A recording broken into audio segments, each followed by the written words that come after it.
นี่คือภาพสวนมันบ้านโคกซาดตำบลตาลตอนเช้ามื้อนี้ผู้ข้ามาคอยเบิ่งสวนมันเลยมาคอยมาแย่งก่อนงั้นมาแย่งหมู่สวนมันยังบริษัทญาติจักเถื่อแต่ปลูกแล้วสวนมันบ้านโคกซาดตำบลตาลนี่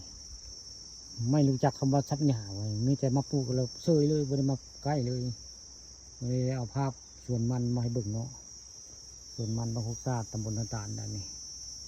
มันบริษัทหญ้าบริษัทปุ๋ยแต่พนักงานไทยมื้อนี้มาคอยเบิ่งสวนมันมาคอยเบิ่งมาแย่งง่ายๆสวนมันส่วนที่บริษัทหญ้าปลูกแล้วก็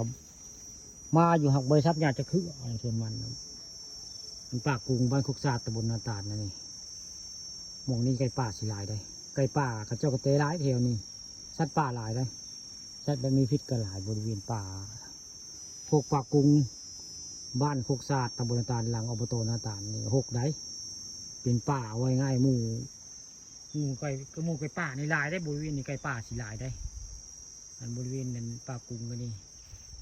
ส่วนมันนี่ก็ปลูกไว้จะตะหึงก็ละหากบ่ได้มาใกล้บ่ได้ทำงานเพื่อผู้เจ้าบ่ได้มาทำงานคืออะไรปลูกจะปลูกแล้วไว้ง่ายนี่หากเพื่อนชุดแต่งามคือชุดแต่งามได้แต่ปีกายนี่ใส่ปุ๋ยอยู่4 ถุงได้4 กระสอบใส่ปุ๋ยเดือน11ได้เดือน11เลยผู้ขับใส่ปุ๋ยไว้อันนี้แต่ว่ามันมางามปีนี้ได้ปีกายนี่หัน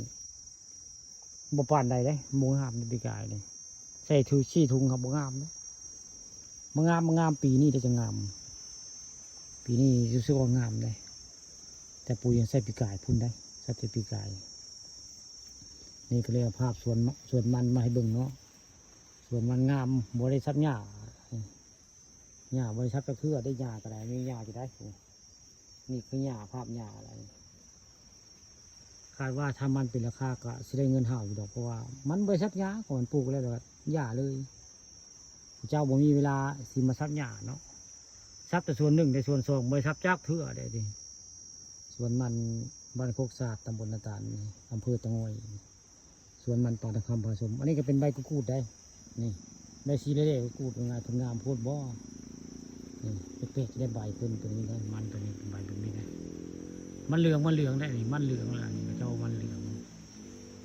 ว่าตอนเช้าวันนี้ก็เลยมาเบิ่งมาแย่งมาคอยสวนมันมาคอยสวนมันว่าเป็นอะไรหญ้าลายกว่ามันบ่เบิ่งแล้วบ่แม่นได้มันยังงามกว่าหญ้าเลยบริษัทมันเลยคาดว่าสีไข่อยู่ปีนี้มันยังงามเบิ่งแล้วเรียบอะไรก็เจริญเทินเห็นแต่มันนะมันไม่เห็นแต่หญ้าเห็นแต่มั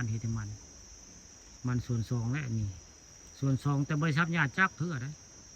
อันผู้ค้านี่ดุโพดไว้ง่ายบริษัทหญ้าจักเถื่อถ้าแต่ปลูกแล้วว่าครั้งแรกแล้วปีนี้ปลูกมันบริษัทหญ้าพ่นงามคักปานใส่ปุ๋ย